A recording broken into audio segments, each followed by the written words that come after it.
1Q84 by Haruki Murakami.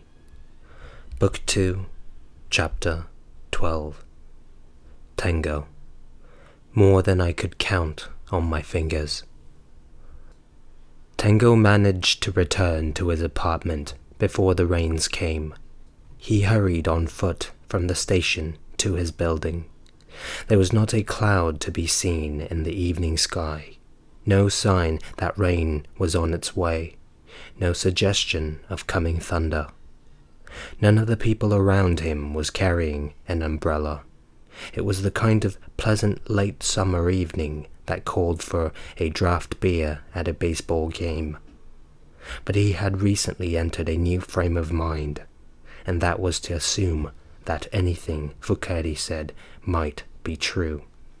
Better to believe than not to believe, Tango thought, basing it not so much on logic as experience.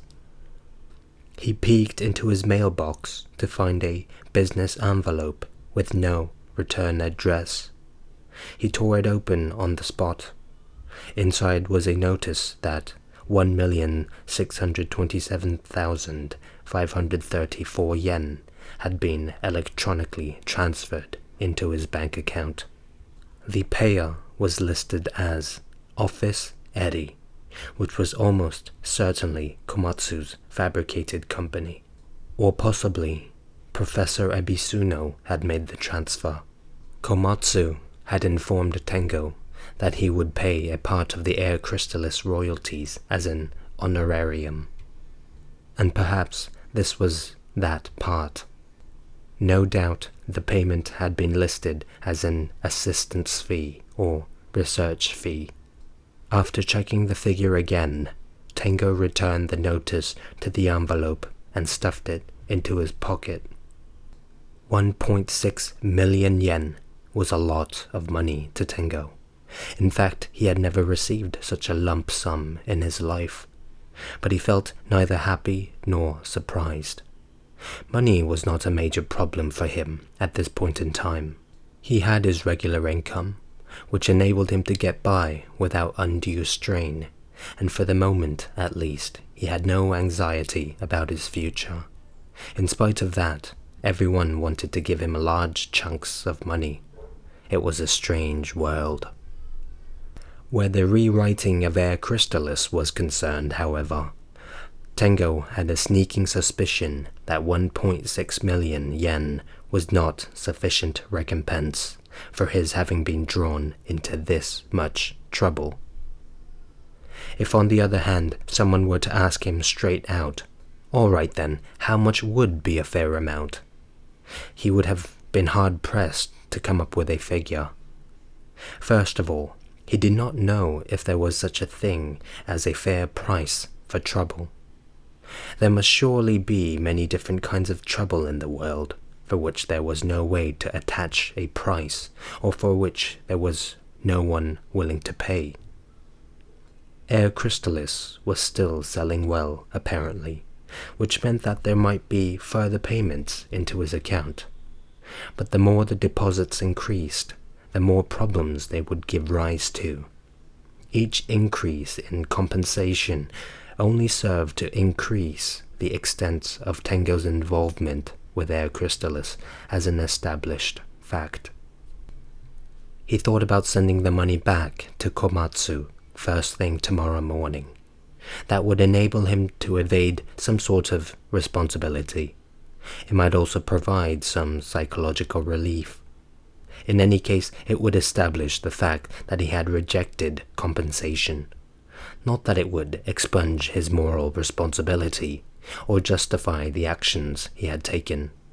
All it would give him was possible extenuating circumstances, though it might end up doing just the opposite by making his actions appear all the more suspicious, as though he had returned the money because he felt guilty about it.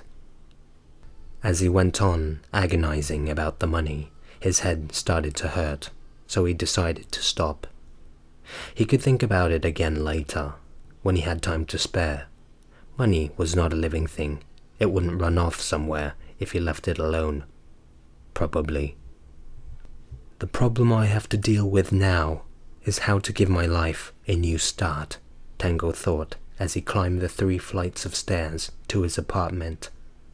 Having gone to see his father at the southern tip of the Bozo Peninsula, he had become generally convinced that the man was not his real father. He felt he had also succeeded in reaching a turning point in his life. It might be the perfect opportunity. Now might be a good time to make a break with all his troubles and start his life over again. A new job, a new place, new relationships.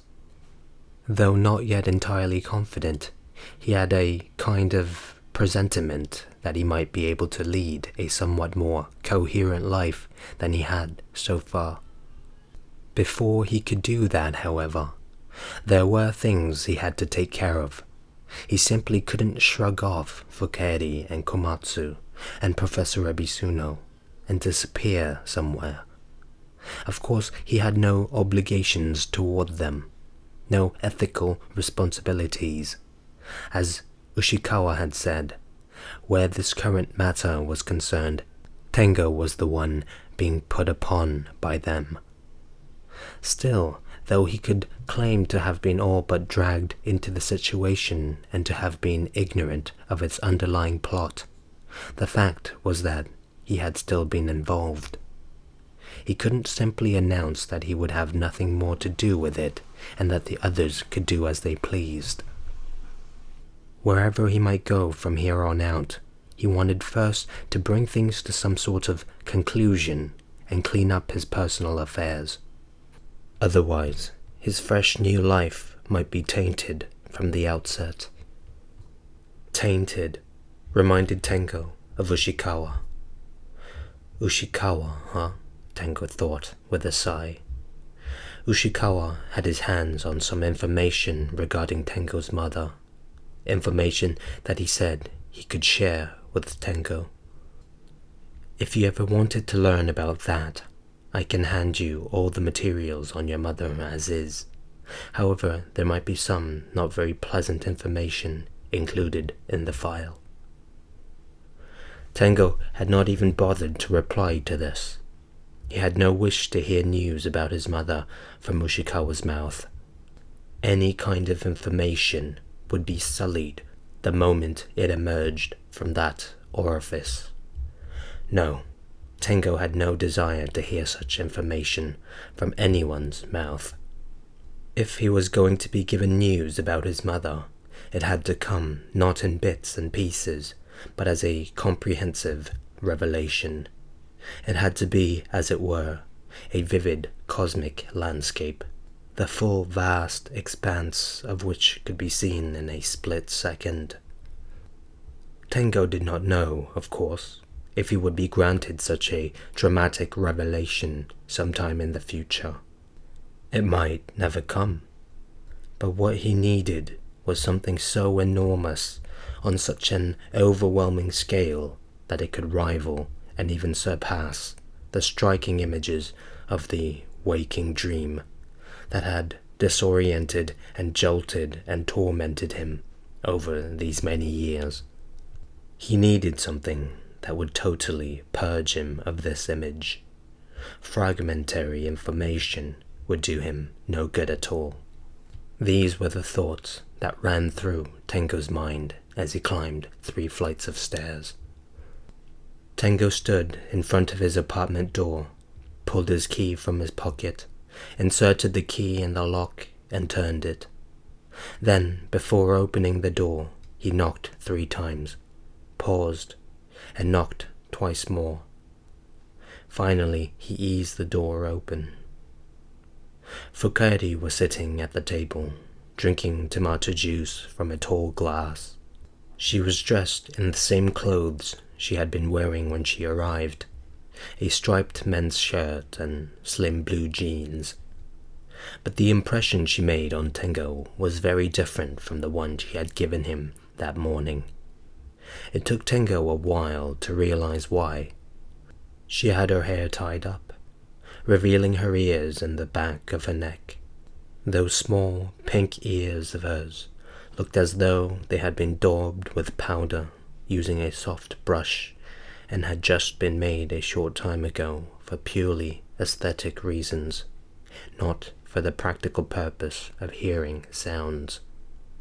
Or at least they looked that way to Tengo. The slim, well-shaped neck below the ears had a lustrous glow, like vegetables raised in abundant sunshine, immaculate and well-suited to morning dew and ladybugs. This was the first time he had seen her with her hair up, and it was a miraculously intimate and beautiful sight. Tengo had closed the door by reaching around behind himself, but he went on standing there in the entrance. Her bared ears and neck disoriented him as much as another woman's total nakedness. Like an explorer who has discovered the secret spring at the source of the Nile, Tengo stared at fuka-eri with narrowed eyes, speechless, hand still clutching the doorknob. "I took a shower," she said to Tengo, as he stood there, transfixed. She spoke in grave tones, as though she had just recalled a major event. "I used your shampoo and rinse." Tengo nodded. Then, exhaling, he finally wrenched his hand from the doorknob and locked the door. Shampoo and rinse? He stepped forward, away from the door. "Did the phone ring after I called?" Tengo asked. "Not at all," fuka-eri said.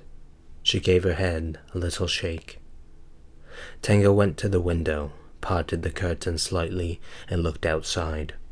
The view from the third floor had nothing unusual about it. No suspicious people lurking there or suspicious cars parked out front. Just the usual drab expanse of this drab residential neighborhood. The misshapen trees lining the street wore a layer of grey dust. The pedestrian guardrail was full of dents. Rusty bicycles lay abandoned by the side of the road. A wall bore the police slogan, "Driving drunk, a one-way street to a ruined life." Did the police have slogan-writing specialists in their ranks? A nasty-looking old man was walking a stupid-looking mutt. A stupid-looking woman drove by in an ugly subcompact. Nasty-looking wires stretched from one ugly utility pole to another. The scene outside the window suggested that the world had settled in a place somewhere midway between being miserable and lacking in joy, and consisted of an infinite agglomeration of variously shaped microcosms.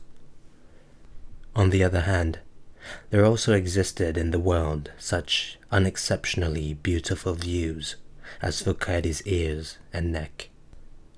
In which should he place the greater faith? It was not easy for him to decide. Like a big, confused dog, Tengo made a soft growling noise in his throat, closed the curtains, and returned to his own little world. "Does Professor Ebisuno know that you're here?" Tengo asked. Fuka-eri shook her head. The professor did not know. "Don't you plan to tell him?" Fuka-eri shook her head. "I can't contact him." "Because it would be dangerous to contact him. The phone may be tapped. Mail might not get through." "I'm not the only one who knows you're here." Fuka-eri nodded. "Did you bring a change of clothing and stuff?" "A little," Fuka-eri said, glancing at her canvas shoulder bag. Certainly a little was all it could hold. "I don't mind," the girl said. "If you don't mind, of course I don't mind," Tengo said. Tengo went into the kitchen, put the kettle on to boil, and spooned some tea leaves into the teapot. "Does your lady friend come here?" Fuka-eri asked. "Not anymore," Tengo gave her a short answer. Fuka-eri stared at Tengo in silence. "For now," Tengo added. "Is it my fault?" Fuka-eri asked. Tengo shook his head. I don't know whose fault it is, but I don't think it's yours. It's probably my fault. It may be hers to some extent. But anyhow, she won't come here anymore. Right. She won't come here anymore. Probably. So it's okay for you to stay. Fuka-eri spent a few moments thinking about that. Was she married? She asked. Yes. And she had 2 kids. Not yours. No, of course not. She had them before she met me. Did you love her? Probably, Tango said. Under certain limited conditions, Tango added to himself. Did she love you? Probably, to some extent. Were you having intercourse? It took a moment for the word intercourse to register with Tango. It was hard to imagine that word coming from Fuka-eri's mouth. Of course, she wasn't coming here every week to play Monopoly. Monopoly? She asked. Never mind, Tango said. But she won't come here anymore. That's what I was told, at least. That she won't come here anymore. She told you that? Fuka-eri asked. No, I didn't hear it directly from her. Her husband told me that she was irretrievably lost and couldn't come here anymore. Irretrievably lost?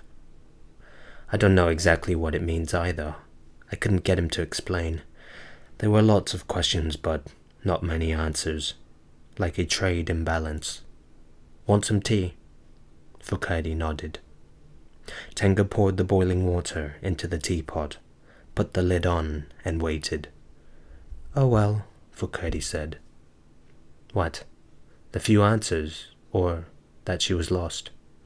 Fuka-eri did not reply. Tango gave up and poured tea into 2 cups. Sugar? A level teaspoonful, Fuka-eri said. Lemon or milk? Fuka-eri shook her head. Tango put a spoonful of sugar into a cup, stirred it slowly, and set it in front of the girl. He added nothing to his own tea, picked up the cup, and sat at the table across from her. Did you like having intercourse? Fuka-eri asked. Did I like having intercourse with my girlfriend? Tango rephrased it as an ordinary question. Fuka-eri nodded. I think I did, Tango said. Having intercourse with a member of the opposite sex that you're fond of, most people enjoy that. To himself, he said, she was very good at it, just as every village has at least one farmer who is good at irrigation. She was good at sexual intercourse. She liked to try different methods. Are you sad that she stopped coming? Fuka-eri asked. Probably, Tango said. Then he drank his tea. Because you can't do intercourse. That's a part of it, naturally. Fuka-eri stared straight at Tango again for a time. She seemed to be having some kind of thoughts about intercourse. What she was actually thinking about, no one could say. Hungry? Tango asked. Fuka-eri nodded. I have hardly eaten anything since this morning. I'll make dinner, Tango said. He himself had hardly eaten anything since the morning, and he was feeling hungry. Also, he could not think of anything to do for the moment aside from making dinner. Tango washed the rice, put it in the cooker, and turned on the switch. He used the time until the rice was ready to make miso soup with wakame seaweed and green onions. Grill a sun-dried mackerel, take some tofu out of the refrigerator and flavor it with ginger. Grate a chunk of daikon radish and reheat some leftover boiled vegetables. To go with the rice, he set out some pickled turnip slices and a few pickled plums. With Tango moving his big body around inside it, the little kitchen looked especially small. It did not bother him, though. He was long used to making do with what he had there. Sorry, but these simple things are all I can make, Tengo said. Fuka-eri studied Tengo's skillful kitchen work in great detail. With apparent fascination, she scrutinized the results of that work neatly arranged on the table and said, "You know how to cook." "I've been living alone for a long time. I prepare my meals alone as quickly as possible, and I eat alone as quickly as possible. It's become a habit." "Do you always eat alone?" "Pretty much. It's very unusual for me to sit down to a meal like this with somebody. I used to eat lunch here once a week with the woman we were talking about, but come to think of it, I haven't eaten dinner with anybody for a very long time." "Are you nervous?" Tango shook his head. "No, not especially. It's just dinner. It does seem a little strange, though." "I used to eat with lots of people. We all lived together when I was little, and I ate with lots of different people after I moved to the professor's. He always had visitors." He had never heard Fuka-eri speak so many sentences in a row. "But you were eating alone all the time when you were hiding?" Tengo asked. Fuka-eri nodded. "Where were you in hiding?" Tengo asked. "Far away. The professor arranged it for me." "What were you eating alone?" "Instant stuff. Packaged food," Fuka-eri said. "I haven't had a meal like this in a long time." Fuka-eri put a lot of time into tearing the flesh of the mackerel from the bones with her chopsticks. She brought the pieces of the fish to her mouth and put more time into chewing them, as though she were eating some rare new food. Then she took a sip of miso soup, examined the taste, made some kind of judgment, set her chopsticks on the table, and went on thinking. Just before 9 o'clock, Tengo thought he might have caught the sound of thunder in the distance. He parted the curtain slightly and looked outside. The sky was totally dark now, and across it streamed a number of ominously shaped clouds. "You were right," Tengo said after closing the curtain. "The weather's looking very ugly out there." "Because the little people are stirring," Fuka-eri said, with a somber expression. "When the little people start stirring, it does extraordinary things to the weather?" "It depends. Weather is a question of how you look at it." "A question of how you look at it?" Fuka-eri shook her head. "I don't really get it." Tengo didn't get it either. To him, weather seemed to be an independent, objective condition, but he probably couldn't get anywhere pursuing this question further. He decided to ask another question instead. "Do you think the little people are angry about something?" "Something is about to happen," the girl said. "What kind of something?" Fuka-eri shook her head. "We'll see soon." Together, they washed and dried the dishes and put them away, after which they sat facing each other across the table, drinking tea. He would have liked a beer, but decided it might be better to refrain from drinking today. He sensed some kind of danger in the air and thought he should remain as clear-headed as possible in case something happened. "It might be better to go to sleep early," Fuka-eri said, pressing her hands against her cheeks like the screaming man on the bridge in the Monk picture. Not that she was screaming, she was just sleepy. "Okay, you can use my bed," Tengo said. "I'll sleep on the sofa like before. Don't worry, I can sleep anywhere." It was true. Tengo could fall asleep anywhere right away. It was almost a talent. Fuka-eri only nodded. She looked straight at Tengo for a while, offering no opinions.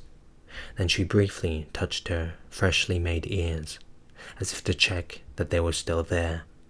"Can you lend me your pajamas? I didn't bring mine." Tengo took his extra pajamas from the bedroom dresser drawer and handed them to Fuka-eri. They were the same pajamas he had lent her the last time she stayed here. Plain blue cotton pajamas, washed and folded from that time. Tango held them to his nose to check the odors, but there were none. Fuka-eri took them, went to the bathroom to change, and came back to the dining table. Now her hair was down. The pajama legs and arms were rolled up as before. "It's not even 9 o'clock, Tango said, glancing at the wall clock. "Do you always go to bed so early?" Fuka-eri shook her head. "Today is special." "Because the little people are stirring outside?" "I'm not sure. I'm just tired now." "You do look sleepy," Tango admitted. "Can you read me a book or tell me a story in bed?" Fuka-eri asked. "Sure," Tango said. "I don't have anything else to do." It was a hot, humid night, but as soon as she got into bed, Fuka-eri pulled the quilt up to her chin, as if to form a firm barrier between the outside world and her own. In bed somehow, she looked like a little girl, no more than 12 years old. The thunder rumbling outside the window was much louder than before, as though the lightning were beginning to strike somewhere quite close by. With each thunder clap, the window panes would rattle. Strangely, though, there were no lightning flashes to be seen, just thunder rolling across the pitch-dark sky.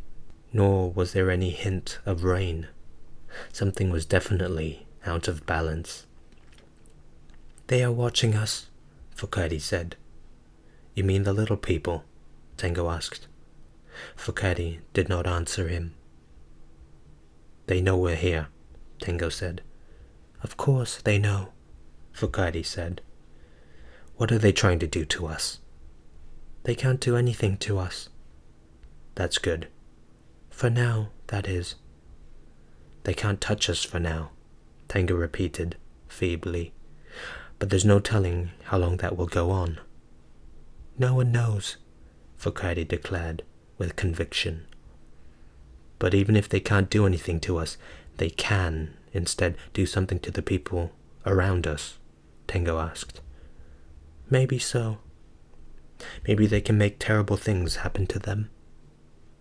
Fuka-eri narrowed her eyes for a time with a deadly, serious look, like a sailor trying to catch the song of a ship's ghost. Then she said, "In some cases." "Maybe the little people use their powers against my girlfriend to give me a warning." Fuka-eri slipped a hand out from beneath the quilt and gave her freshly made ear a scratching. Then she slipped the hand back inside.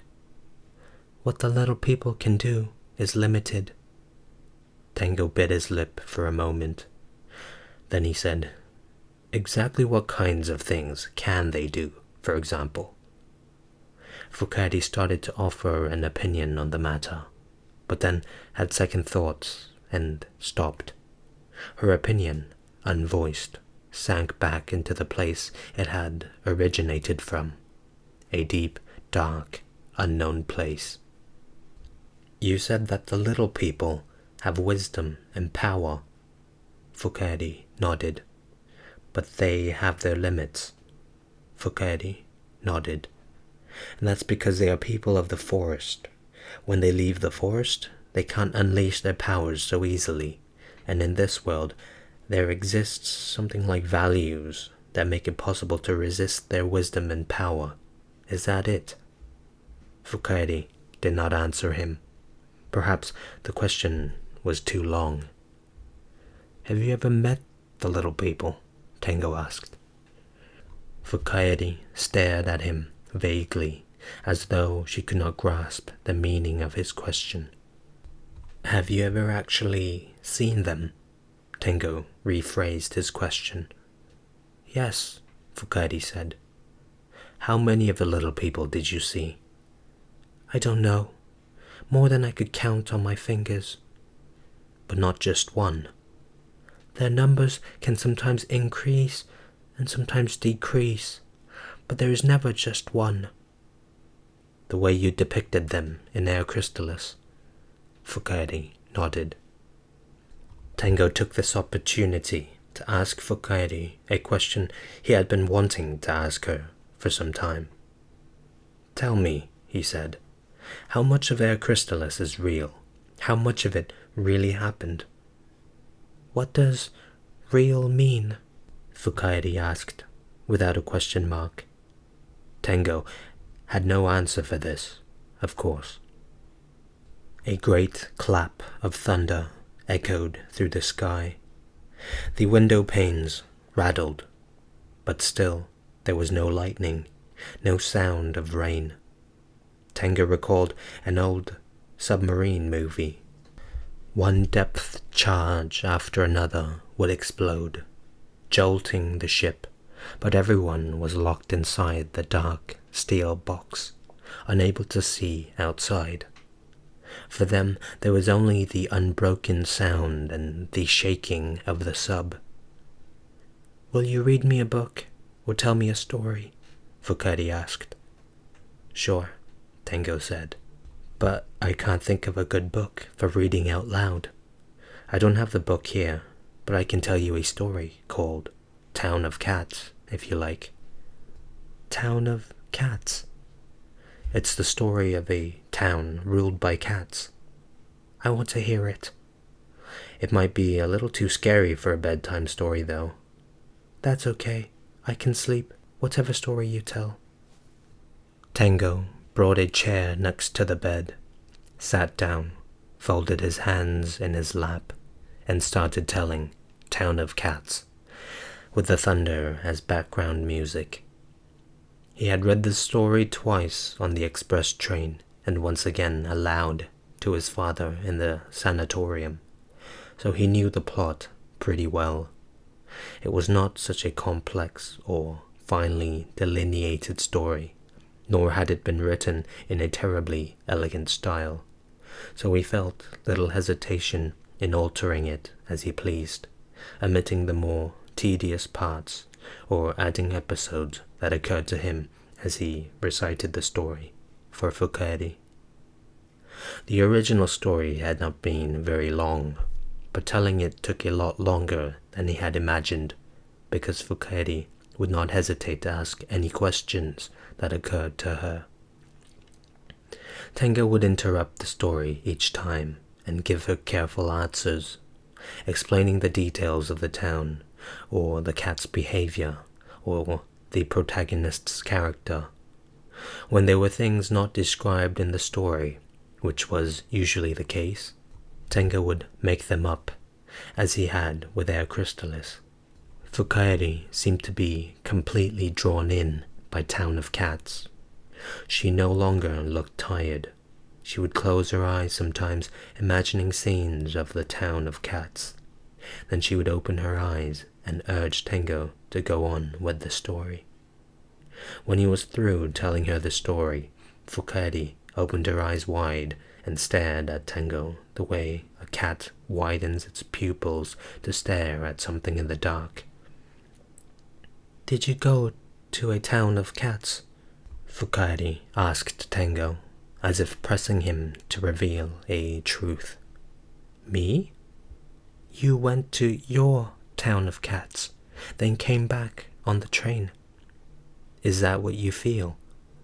With the summer quilt pulled up to her chin, Fuka-eri gave him a quick little nod. You're quite right, Tengo said. I went to a town of cats and came back on a train. Did you do a purification afterward? She asked. Purification? No, I don't think so. Not yet. You have to do it. What kind of purification? Instead of answering him, Fuka-eri said, if you go to a town of cats and don't do anything about it afterward, bad stuff can happen. A great thunderclap seemed to crack the heavens in two. The sound was increasing in ferocity.